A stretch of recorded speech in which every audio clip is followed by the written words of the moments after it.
high-tech shoes, low-tech feet. So today I had the pleasure of taking my daughter, who has jinged up both of her ankles, one in track and one in volleyball, to her PT visit. And it was a gigantic, very nice PT place on the inside, sort of like a PT mill where they're running, 15, 20, 30 different PT people and tons of clients rolling around.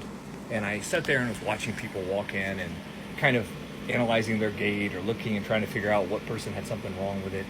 And I somehow got on this, I've been an advocate of barefoot shoes for a while, and we'll get to that in a little bit. But the quote from Ito, I'll say it again, is high-tech shoes and low-tech feet. And something I began to notice that almost all of these people had in common were the shoes they were wearing. And the ones that wore shoes where I could see their feet, they were often swollen and ankles were big, and it just was countless.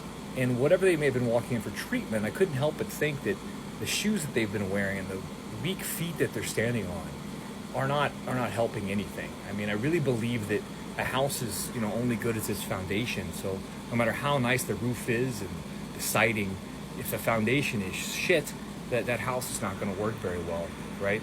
And we had people there probably who were working out, who put work in and showed up.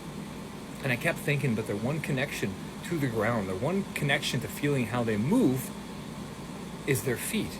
And when you strap 2 inches of soft foam to it, it's going to make your job very difficult. It's going to make feeling how your body's meant to move, or your proprioception and how the foot is communicating to the rest of the body is really nerfed, for lack of a better word. Now, I've been a proponent of barefoot shoes for years. 2 decades plus now.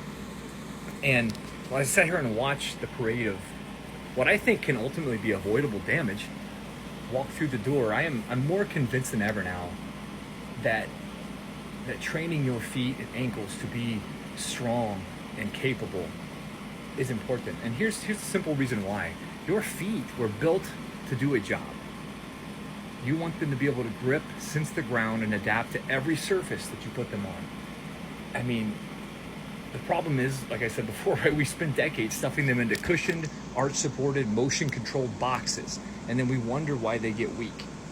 High-tech shoes did what high-tech everything does, right? They make your life easier, and they make your body worse. Cushioning took away the demand for shock absorption, so the small stabilizer muscles in your feet stopped firing. Arch support did the job that literally your arch was designed to do, so your arch stopped doing it.